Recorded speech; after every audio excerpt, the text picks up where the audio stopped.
JLS? Carol. Oh, Carol. Sorry.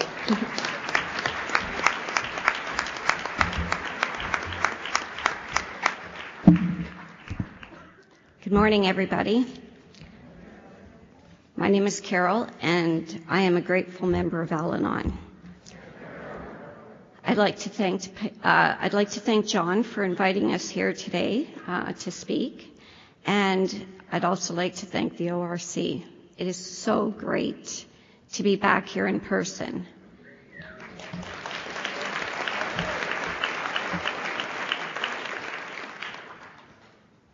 I am very nervous. Who wouldn't be? But what I'm here to do today is talk about where I came from, what Al-Anon did for me, and where I am today. So this is my old stomping grounds. I grew up in Toronto. I now live in Milton. I lived in Regent Park until I was in my early 20s. I came from a family of 7. I was the oldest girl of 7, and my father was a raging alcoholic, and my mother could have really used the rooms of Al-Anon. My dad was very abusive.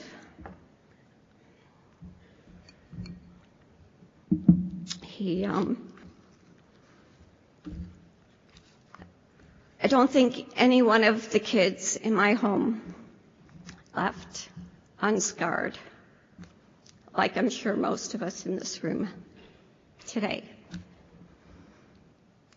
My dad was a pedophile. He abused my mother on a daily basis, and I was my mother's punching bag.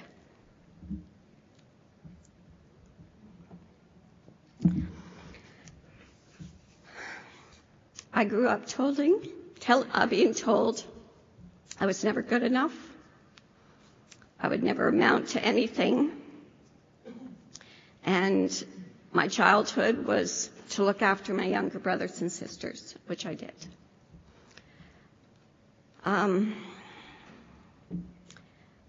When I was about 12 years old, my mother had enough abuse from my father, and she walked out. And she left us behind.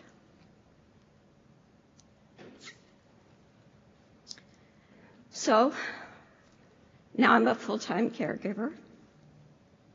I knew what to do because I did it while my mother was there. Because when my dad started drinking, he would stop driving, he would stop working, and he wouldn't do anything until there wasn't a dime left in our house, so then my mother would have to go out to work. And every day she would leave me notes on how to make the supper. Put this in at this time, do this at that time, and she'd have everything prepared, and I'd do it. And then there was never any talk about doing homework, but get the kids ready for bed, give them their bath, and put them to bed at a certain time. And so when my mother left, I already knew what to do.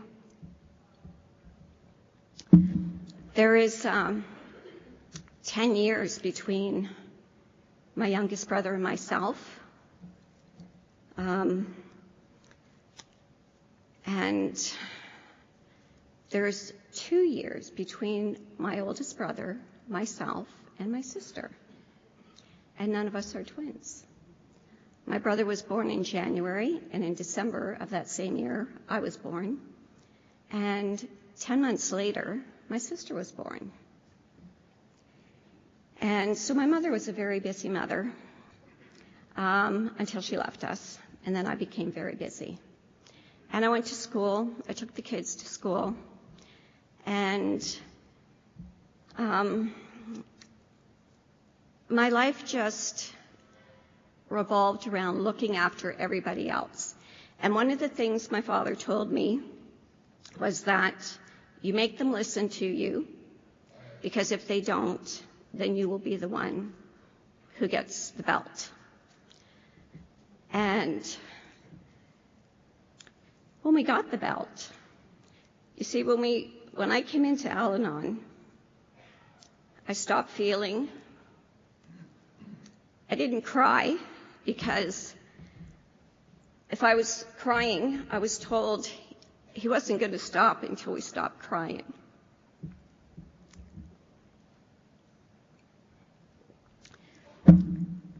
So he would go on these binges 2 or 3 times a year. And when he went on his binges, we lost our homes. We would sleep in the car down in Cherry Beach under the viaduct. Sometimes if it was in the summertime, we would bring blankets and stuff and sleep outside the car. We would sleep in the back of hotels while he sat in the hotel and drank, and the bar people would put us in these rooms. And we were in and out of Children's Aid. My mother left my father for another alcoholic that she had met. And so our house was a revolving door, and I told you that I was my mother's punching bag. So when she divorced my father, she didn't even want to see me. And so the weekends, my other siblings would go over to my mother's house and visit with her, and that was okay with me, because then I got some free time to myself, and I would go out with my friends, and I would try to drink, have fun, and do whatever. But I was always brought up to be responsible. So after the first drink, I don't even think I ever finished the first drink. I thought, what did I get out of this? It tastes horrible, and I'm not feeling anything here.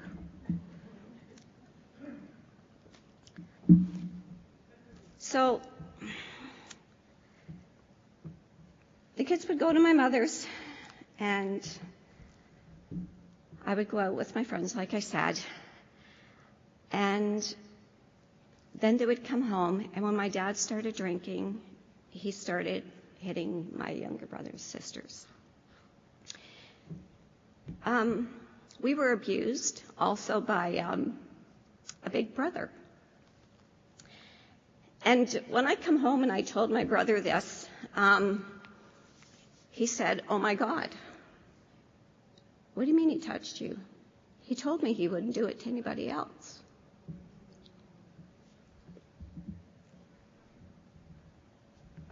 And being naive, I said, "What do you mean nobody else? You're a boy. Who would touch a boy?" And he'd been doing it for many years. So I told my parents, and this is, and I don't think it ever went to court, because I think they bought my dad out. That's what me and my brother figured out. But by the time my brother was 11 years old, was a couple of years later, my dad threw him out because he was gay. Or he thought he was gay. He is, but... So he moved in with my mom. And then my dad would beat up my older brother, and he would move in with my mom. And then my younger brother moved in there also. And then my mother's boyfriend would beat them up, and then they would come back. So our house was like a revolving door all the time. So we were in and out of Children's Aid during our young life. And that wasn't a very good place to be either. At 15, my dad had beaten me so bad I was carried out of the house. I met a guy, and I thought, oh my God, he said he loved me. Nobody ever told me they loved me. And I was afraid.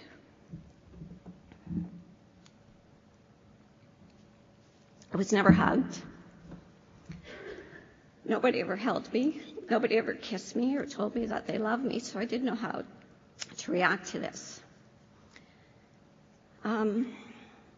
So we dated for a while. Things were going good. It was off and on, because I didn't know how to let him in. And then at 17, I found myself pregnant. And at 15, I was living out on the streets, couch to couch, friends to friend's house. And my mother got word of this, and she asked me if I'd come and live with her. And this message came through my brother. And it took me a month or two before I'd even go over and talk to her.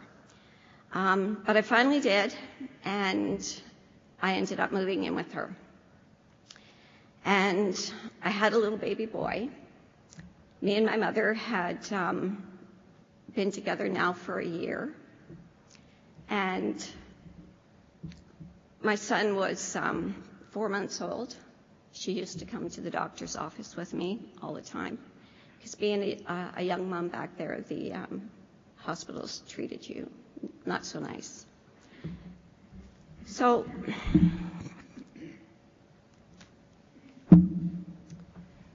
this one particular day, I asked my mom to come with me, and she said, I can't. I'm going out with my boyfriend. And she had left the other guy she was with because of his abuse, and he had thrown her down the stairs, and she ended up in the hospital. And so she was now living with another guy, and she'd been with him probably 9-10 months, and he treated her like gold. And she said it was the happiest she's ever been in years in her life. So I went to the doctor with my son, and I came back home. And while I was walking up, I didn't go home, sorry. My mom said, don't bother coming here. I'm going to be out all day. Because this time I had also moved once I had the baby, and I used to just go meet her, and we would take the baby to the hospital. So when I got back from the hospital, somebody said, you need to phone your moms right away. And I just got this weird feeling. I thought, no, I don't think I want to. And I ended up calling, and a police officer answered the phone and said that my mother was dead.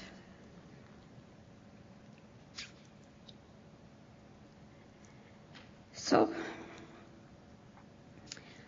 her boyfriend came to the house, and I said, when he came through the doors, I said, are you okay? Were you in a car accident?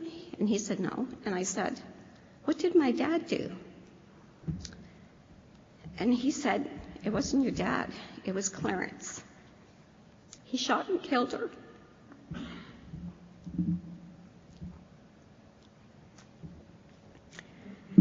So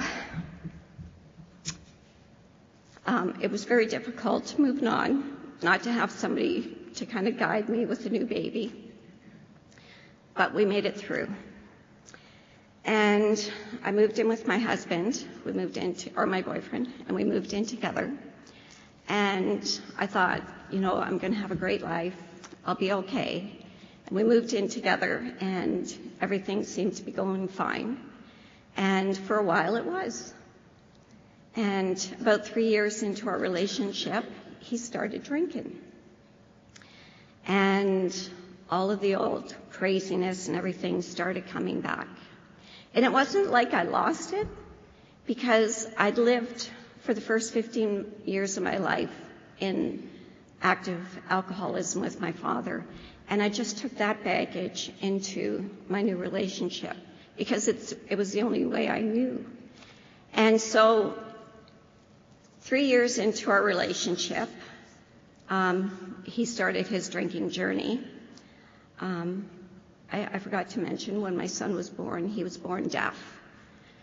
So we had to send him to special schools to learn what I thought was going to sign. They told him they didn't want him to sign, that he would, they wanted to teach him to speak because he had a good voice box. And so that's what we did. And so me and my husband, we got together. We were living together. His drinking started, And all I knew what to do was run. When things got bad, just run away from the situation. So we had a rocky first few years, and then I thought, you know what? Maybe if we get married, he'll settle down.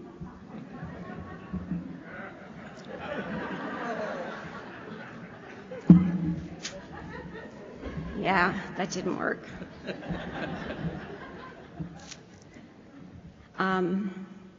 7 years since I had my first son, I had a daughter.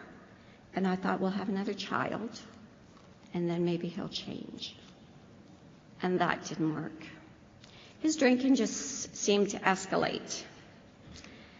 And so I thought, I know, if he doesn't have any money to spend, then he won't be able to spend it on alcohol. So let's move out of Regent Park and buy a house. So we did. We lived in that house for almost a year, and then a sheriff came knocking at our door and said none of the payments had been made on the house since we moved in there, and that I was losing my dream home. So I left that dream home with my 2 kids and left my husband in it to deal with his mess. And I moved to Milton because my son was had to go to Milton because when he was in his last year of grade 8, they told me that he had no sense of belonging because they had him in the hearing world learning to talk. He didn't know how to communicate to the deaf world, so they didn't want him there.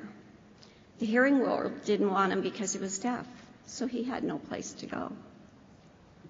So his teacher said to me, do your son a favor and put him in E.C. Jury School for the Deaf in Milton. And so that's what we did. And they didn't want him there because he didn't sign. But very quickly, he learned to sign. But one thing I did, as a mom, I thought, he is deaf. Maybe I'll send him to deaf camps as a young child. So he did have a little bit of sign language before going there. And I also sent my daughter. So I moved to Milton, left him behind, and thought I was going to start a new life, which I did.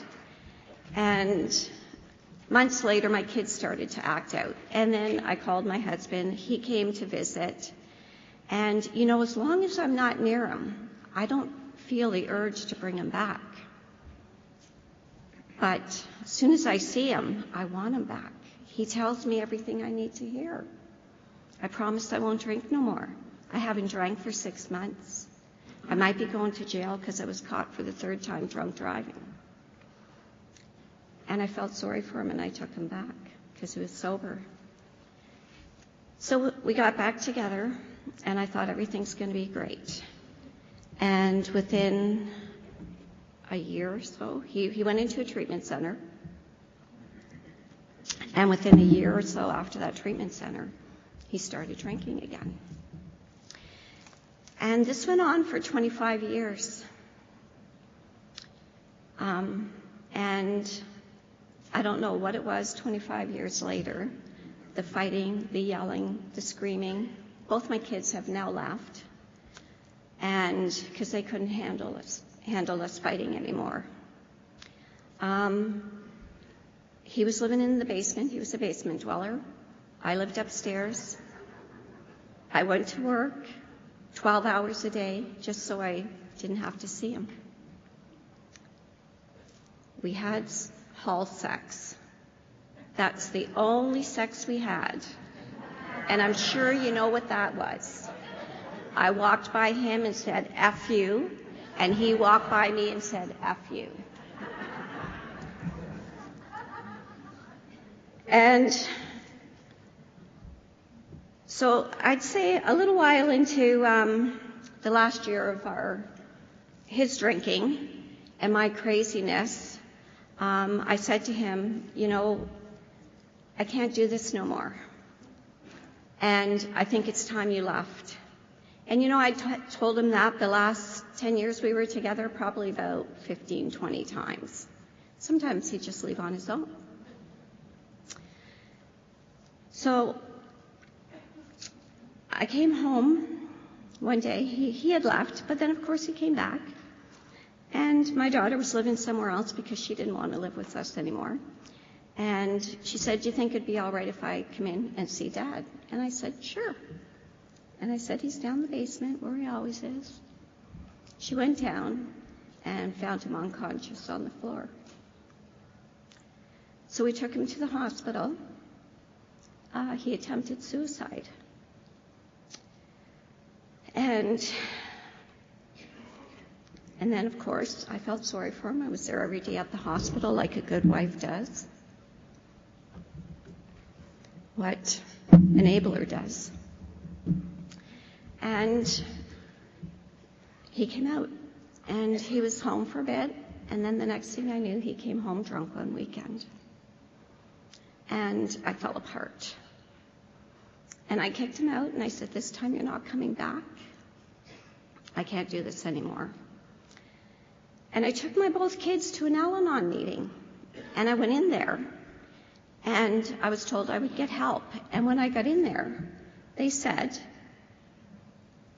"Well, we can't help your husband. You have to change." And I said, "But there's nothing wrong with me. Why do I need changing?" And so I left, and I never went back. So then he went into, he did do something for himself, because I said to him, "I can't help you anymore. Call somebody who can."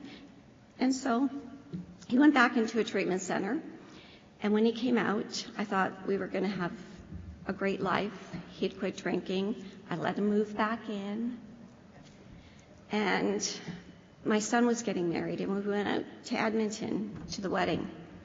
And we went to the wedding, and we had a great time. And we went into the in-laws' house, and we were staying there. They offered us a place to stay. And I thought, oh, thank God, we have no money. So they let us stay there, and we did want to help pay things. We had money put away for my son for a wedding. And I said, if we could do anything, please let us know. But what they did is they brought us down to the basement. Like, it wasn't a basement, it was a huge rec room. And on this side, he opened up the door, and there was wall-to-wall wine. And then he took us over to the other side, and it was wall-to-wall beer, and he had his own still in there and everything. And it was like, oh my God. And I started to panic. And my husband said, "Don't worry, I've got this." And we came back to Toronto. I started going to Al-Anon, which I didn't want to go, but he said, "Listen, the treatment center says that we should do these 2 programs together," so I did. I found Al-Anon. I started going again. And a couple of years into Al-Anon, there was none in Milton, so I started a new group, and we've been going now for 18 years. I go to meetings, I go to Zoom meetings, I stay centered in the middle of Al-Anon. I have a couple of sponsors, because I go to adult children of alcoholics as well. And I just, my life has changed so much. We have 4 grandchildren, 4 beautiful grandchildren. My daughter, she came into the program 9 months ago. She's here today.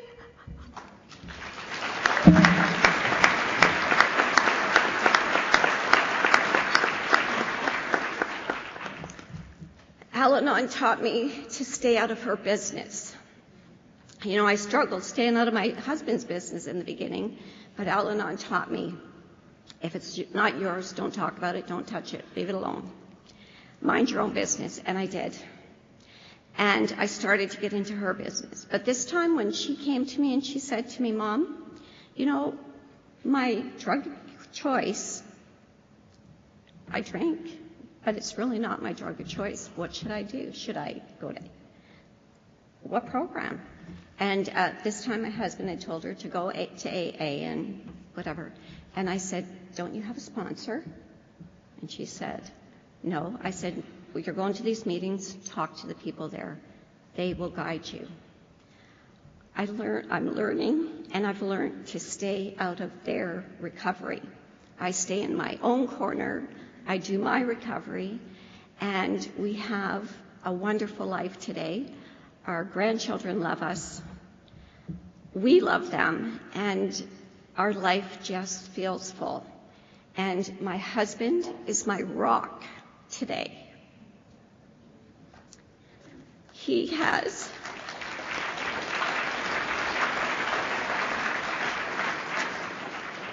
he gave me, he's one that guided me to go to Anon and to do my program. This is only going to take 1 minute. I came home from work. I work in long-term care. I didn't have any grandparents growing up. They lived on the East Coast. I never seen them. So God gave me all of these people. And you get attached. And I came home last week, and a few of them, like 5 of them, died within 2 weeks. And I said to him, I'm having a bad day. I need to do something. And he said, let's go see a movie. And I said, okay. So we went to see Magic Mike. I didn't even think about it until my daughter said, why would you bring him to see Magic Mike? And he looked up and he said, Carol, were you having a bad day? I said, yes, I was. He said, how'd you feel once we left dinner and had the movie? I said, I felt great. And he said, that's why, Candace. And so I love him with all my heart and soul. We have a great life and a great relationship today because of these 2 programs. So thank you, AA and Anon, for being here for us.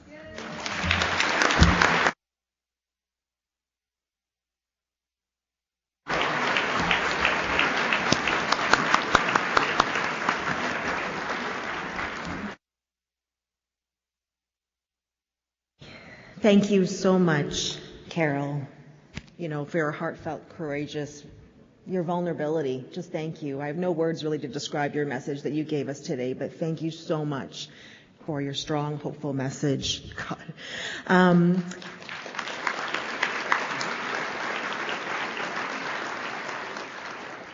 And we're going to try this again.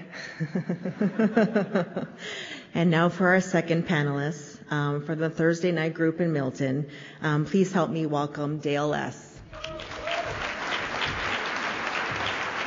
Thank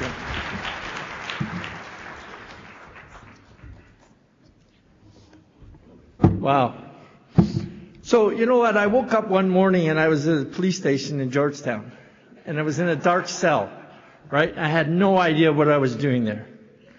I was alone and I was hungover and, still drunk and everything.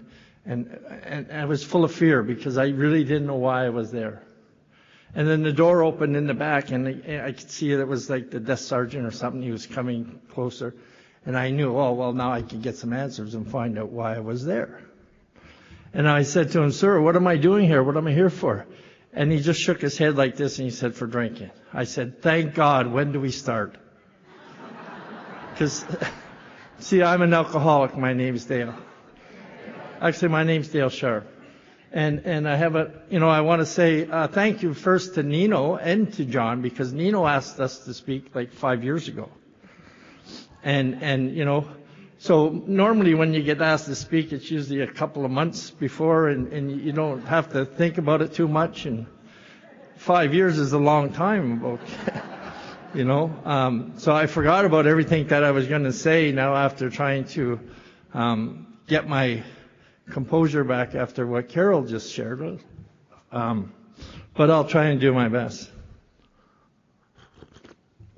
As I learned today, that's all I need to do, right? Just try to do my best. So we grew up downtown, just a few blocks from here. Alcohol was part of my life growing up. Both my parents drank. All my aunts and uncles drank. Everybody that I knew drank. Alcohol was just part of life. We used to get together, every weekend or every other weekend, and we'd be at either our house or somebody else's house. And, we had a large family. My mom had like 16 or 17 siblings. Dad had 5. And we would meet with different parts of them, all the time. But it was always the same every weekend, We'd go to somebody's house. As we were getting there, the men would start having a few beer, maybe playing some euchre or some other card game. And then we'd sit down and have this great big feast that our moms would all prepare for us. And then after the feast was over, the men would start playing cards again and having a few more drinks, and it always ended the same way. There was an argument about over the card game. There's maybe some, fisticuffs sometimes, but our moms would gather us all up, put us in the car, take us home, and then we'd get back together the following weekend and do it all over again. It was just life. I was never afraid of alcohol, really. I was never aspired to it. I didn't drink when I was really young. I really didn't start drinking until I met Carol. It really is the truth. But here's what happened. So we lived in the same neighborhood, when we were younger, and then she moved away. And then she came back to visit because we had some mutual friends. And she sort of caught my eye. I'm like 14, 15 years old now, and I'm going, whoa. So I would ask these people, where are you guys meeting on the weekend? What's going on, And then I would try to get myself invited. Then I would show up at these places and stuff like that. And they were trying, they would drink something and maybe smoking cigarettes and smoking some of that other stuff that we don't talk about here in Alcoholics Anonymous. And so I started to try it a little bit, and it really didn't. I really didn't enjoy it too much. I was still a bit of an athlete, I tried out for every sports team around. I made every team. I was never the best player on the team, but I always made it because I was very competitive and I tried really hard. So I would still go to these things and I would still try to do it because I wanted to be part of that crowd. The truth is, I was stalking her.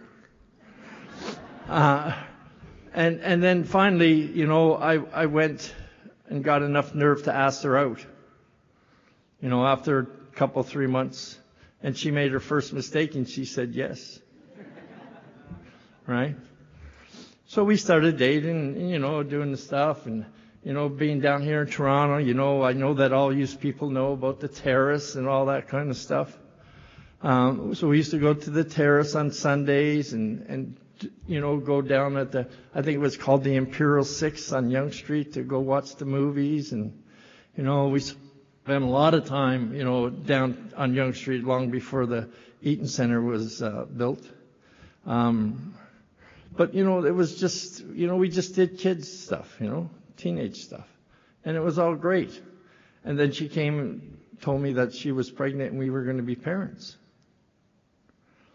And, so things started to change a little bit. 2 days after our son was born, I went out and got a job. And that's really when my drinking started.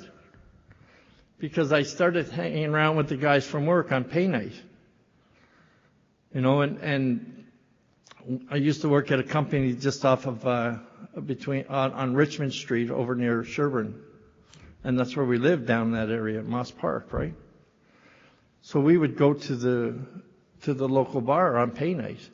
And I was still underage. But all these guys that I hung around with from work were all really old guys. They were like 27, 28 years old. Right? So I liked hanging around them at the bar. And, they were playing pool and stuff like that. And being the competitor that I was, I really hated losing because then I would have to buy the winner a beer and that. And I think it was like about 85 cents for a bottle of beer then. But so I came up with this plan that I was going to go there on Wednesday and practice so that Thursday night I'll be all ready to go and I'd be able to win a game. Well, that turned into Tuesday and Wednesday. And then it was Monday, Tuesday, Wednesday. And before long I was there every day. Drinking, trying to learn how to play pool. And I discovered something early. You know, when I was with these guys, it was different. You know, I was trying to be a grown-up, a man, right? So I would drink with them, or at least I would try to. But I discovered that after I drank 2 beers, I had this feeling. I know it's like we talk about now, that feeling of ease and comfort. You know, all my fear about being a kid and not belonging with these guys, and you know, I played better pool because I wasn't nervous. I was relaxed. I loved that feeling that gave me. So for the rest of my drinking career, I did that. I would go over there and I would drink 2 beers really fast to get into that. The unfortunate part is I never stopped. You know, and we all know where that took me. So it wasn't very long. I mean, my drinking career really wasn't very long. I mean, Carol already explained our lifeline, sort of. You know, we had our son, and then 7 years later, we had a daughter, and then a year after that, we got married. And both of our children were in our wedding. It didn't happen all the time then. I'm sure it happens a lot more today than it did, 40-some years ago. No, I guess it's coming up on 39 years, actually. Our wedding anniversary is coming up in June. Where was I? Oh, so now we're married, and it was only about a year or so after that when I came home to an empty house. And that's when Carol packed up the kids and moved out.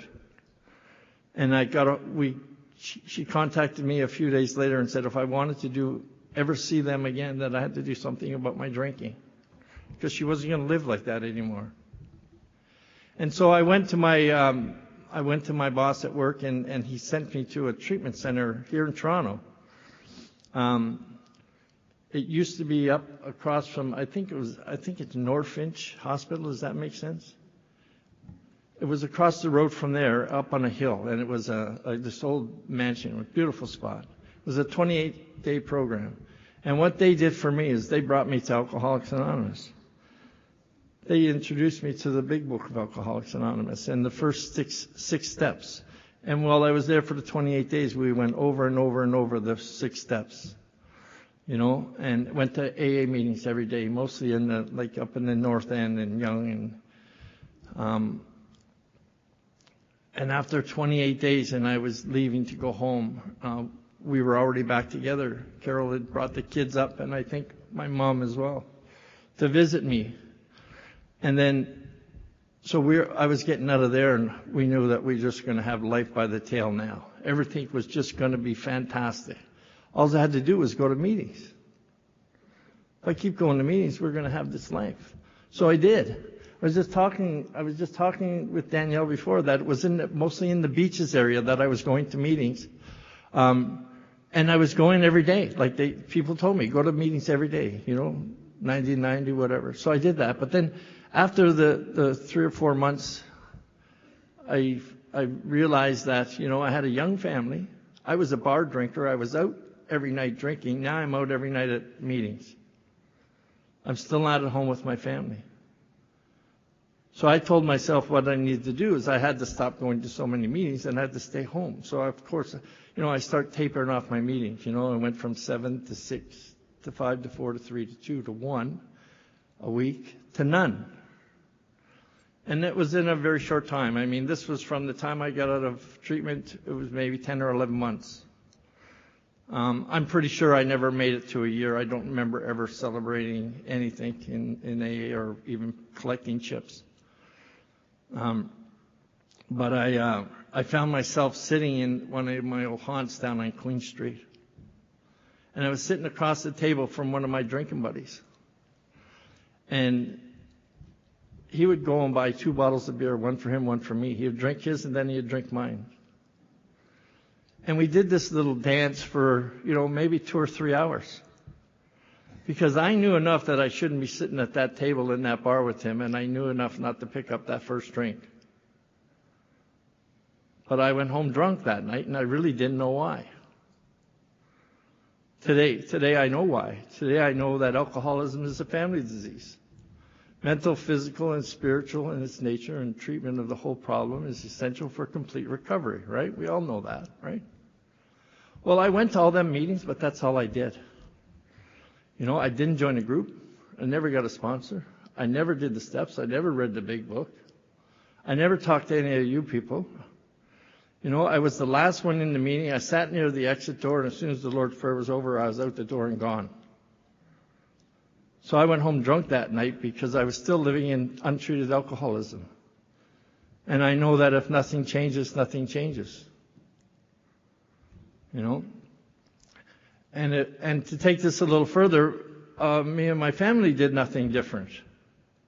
Not to suggest that anybody's responsible for my drinking, but our life was exactly the same as it was before I went into treatment. We would go out to the same parties together. I still hung out at the bars playing pool, thinking it was okay to sit in there and drink ginger ale or Coke or something and argue. And I know all you folks down here in Toronto don't argue like me and my wife do. Because when we argued for keeps. We would say things to each other to intentionally hurt each other just so that we could win the day, right? And I don't know about you, but it was never, ever about the stuff that happened today.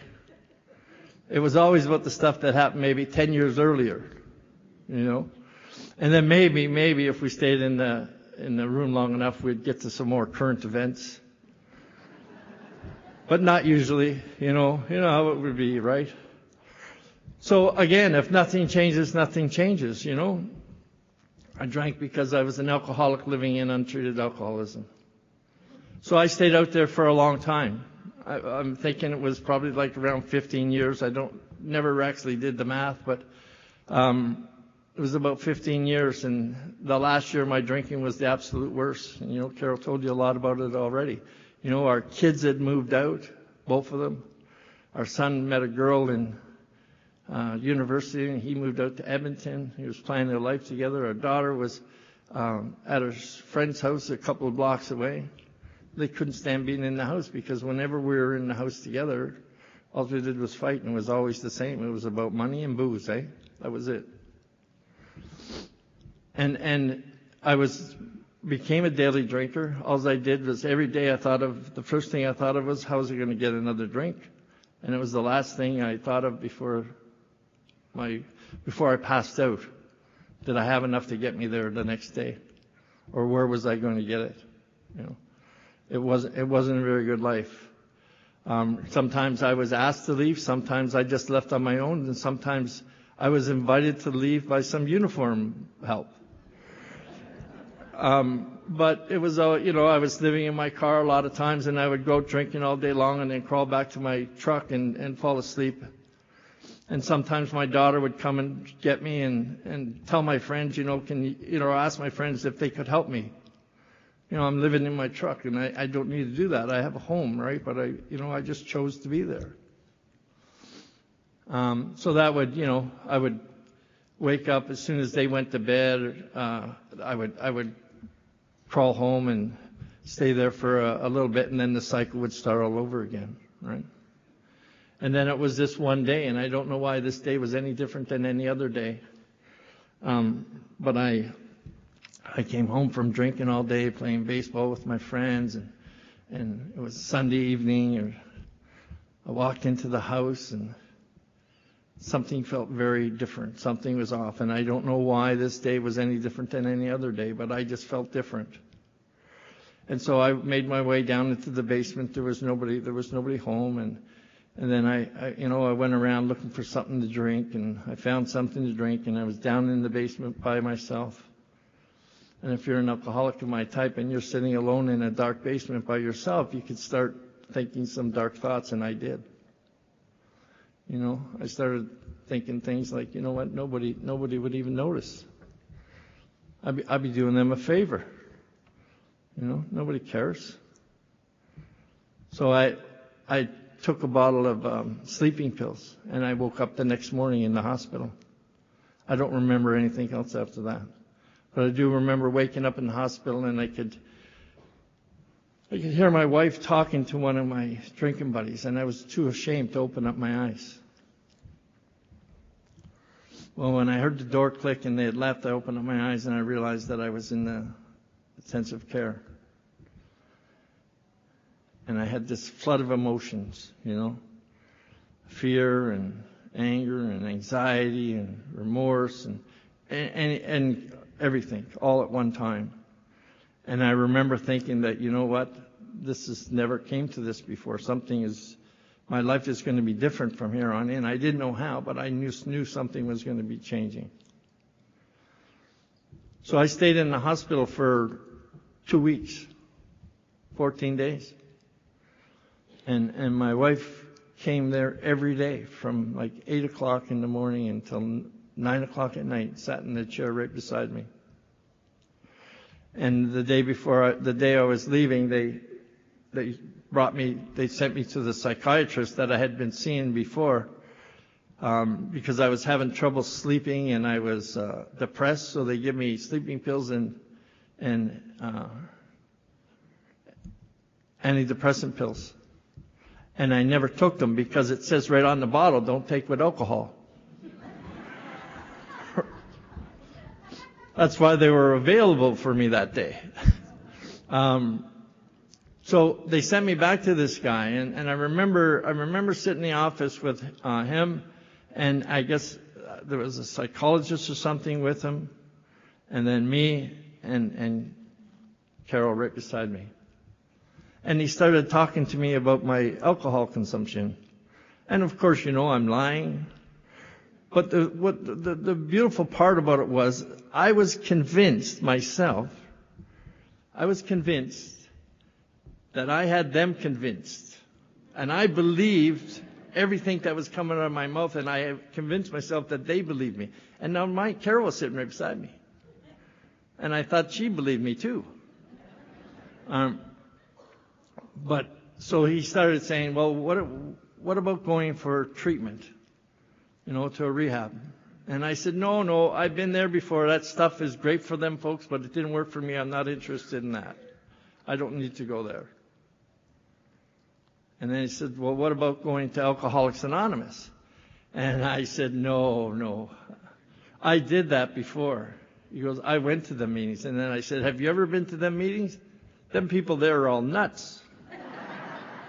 I don't want no part of that. So I guess he's seen that there was no helping me. I was not willing to get any help. So he sort of left me alone, and he started talking to Carol.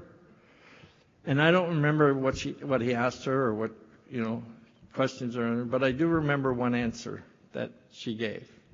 And as she went to say it, he stopped her and said, don't tell me, tell him.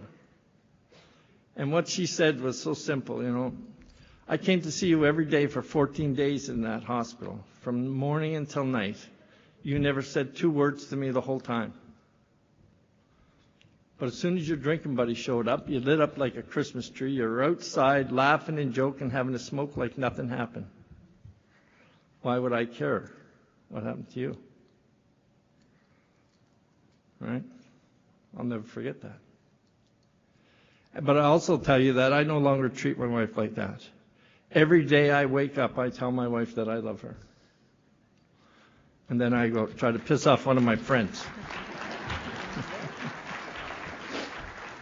And I would like to tell you that was it, and I came back and everything was good, but it wasn't. You see, I went home that day and locked myself up in that basement again because I was too afraid to go outside. Because I knew in my heart and my head that if I walked out that door, I was going to drink again, and I really didn't want to drink again. So after 2 or 3 weeks of me down there talking in my head again by myself, I heard it yesterday, the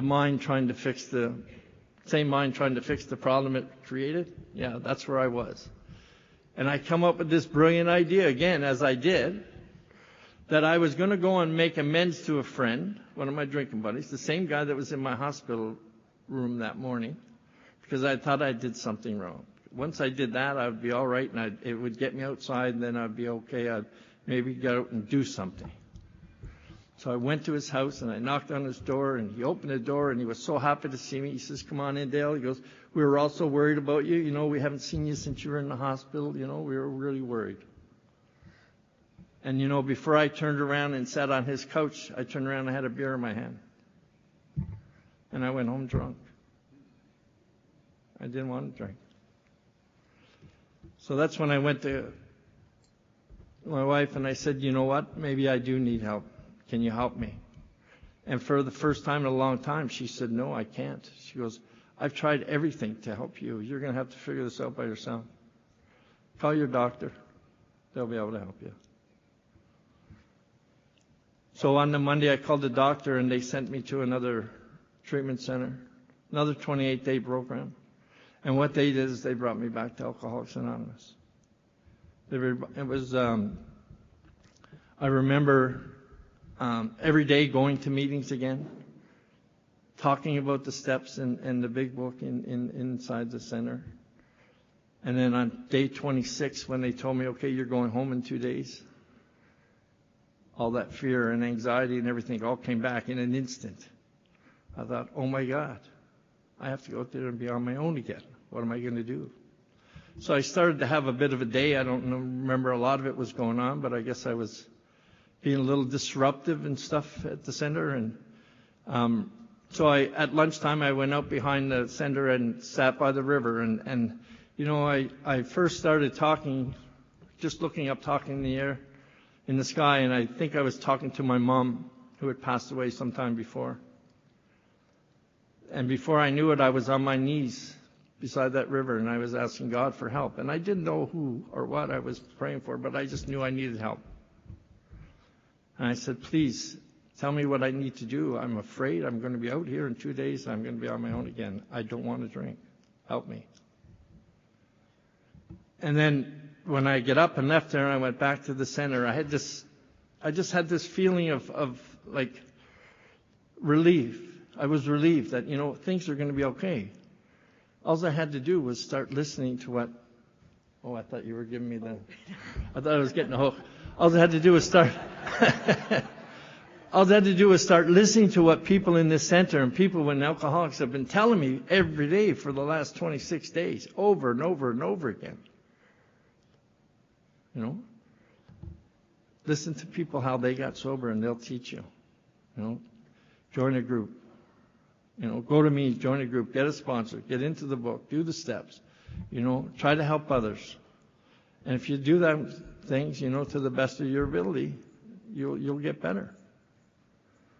So I left there knowing that.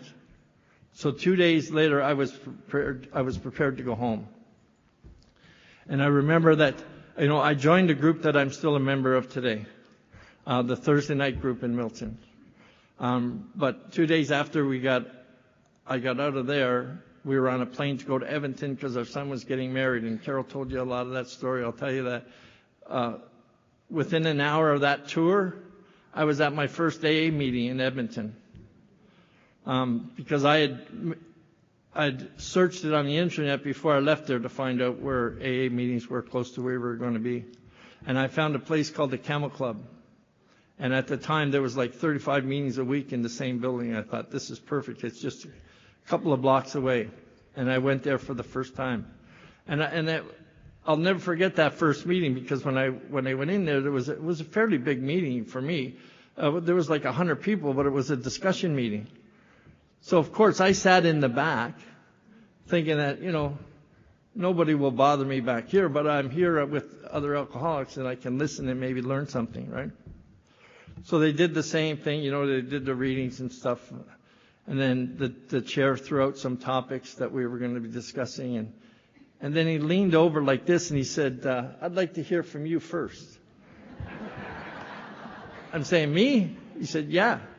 So I stood up, as we do, and I said, you know what, I'm an alcoholic. My name's Dale. I'm just visiting here, and I'm just going to listen today. And I sat down. No, you're not. So what do? I don't know what I said after that, you know, but I do remember what I was thinking and what I said to myself when I left that meeting and was going out to the car. That if that's the way they're going to treat guests, there's no way I'm ever coming back here again. And we were in Edmonton for 10 days. I think I went back about 7 times, right? Because I knew I had to. And about 10 years after that, I went back to that meeting looking for that fella, because I'll never forget what he looks like, or, you know. And I went back there really to thank him for what he did. Because I was getting ready to hide in the back of Alcoholics Anonymous again, and he really took me out of there. That little thing helped me so much. Unfortunately, by the time I got back there, he had passed a couple of years before I got there. But everybody in the room knew exactly what I was talking about, and that was enough, So I came back and I got a sponsor, within the first month or two. And, I love my first sponsor. Richard he was what I needed. What he taught me is when I was approaching a year, and a year is a big milestone for service and stuff like that, he told me that I needed to get into the middle of Alcoholics Anonymous if I wanted to stay sober. And I didn't know what it meant, but he said, I will pick you up. So he picked me up one Saturday morning. We went to a service day. Then he picked me up on a Friday, and we went away for the weekend to an assembly. And then he said, okay, this next Thursday we're having a business meeting, and announced to the group that I volunteered to be the GSR. And so I said, okay, but what is that? Right?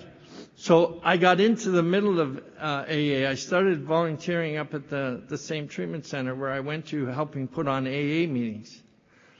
And after about 6 or 7 months of doing that, I felt something weird going on with me, and I didn't know what it was, but I discovered it was, I was going up there telling all these people that were in treatment how to do steps 1, 2, and 3, but never did any of the work myself, right? So I was full of it, right? So I went back and I talked to, my sponsor Richard wasn't a big book guy, wasn't a step guy. He was all about unconditional love and service. And that was great, and I needed that, and I'm grateful for it every day, but I needed some other help, so I got some other guys, and we started going through the steps, and we did. And oh, wow. Between that and getting involved in the service and the life we have today, I know I've only got a couple of minutes left. The life we have today, I have sponsees. I have a sponsor that I talk to on a regular basis. My sponsees call me on a regular basis. I'm in the middle of AA still. And that's what I try to get them to do, because it's the most important thing. And we have a life today because of Alcoholics Anonymous and Al-Anon. We have 2 children that are grown children now. Our son is 40. Hold on, I'll do the math. I think he's 46 this year. Is he? 47. Our daughter is going to be 40 next month, or in a couple of months. Our son gave us 3 grandchildren. Our daughter has given us a little granddaughter just 4 years ago. What a miracle. My grandchildren have never seen me drunk.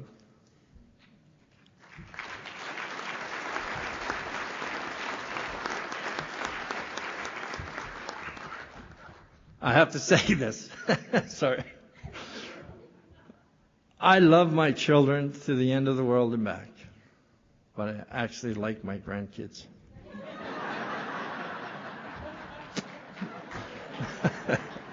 And we have a life now. We have a life today. We're husband and wife. Sorry, I keep getting close to that microphone. It's loud, eh? We have a life today that we never had before, Carol told you she grew up with an alcoholic father, then married me, right? Since we've both got into recovery and are living this sober life, our life has changed so much, We do stuff together all the time now. She says that I'm her rock, but she's my rock too. Before I came into this... Before I came into this recovery thing, Carol did everything for me. I was her third child, really. Every time I'd fallen or got in trouble or something, she was there to pick me up, dust me off, and get me back going again. And it wasn't until she said, no, enough's enough, that I had to do something for myself, that we were able to recover. Not only as a man, but as a husband and a father and the best papa. I can't tell you in words what this all means to us. I'm sure most of you all know, right? Everything that we have in our life is because of Alcoholics Anonymous and Al-Anon. I don't think I will live long enough to pay back everything that we've been given, My wife, my children, my grandchildren, all the fluff that you get, when you live a sober, happy, productive life in society, and so thank you for our lives. That's all.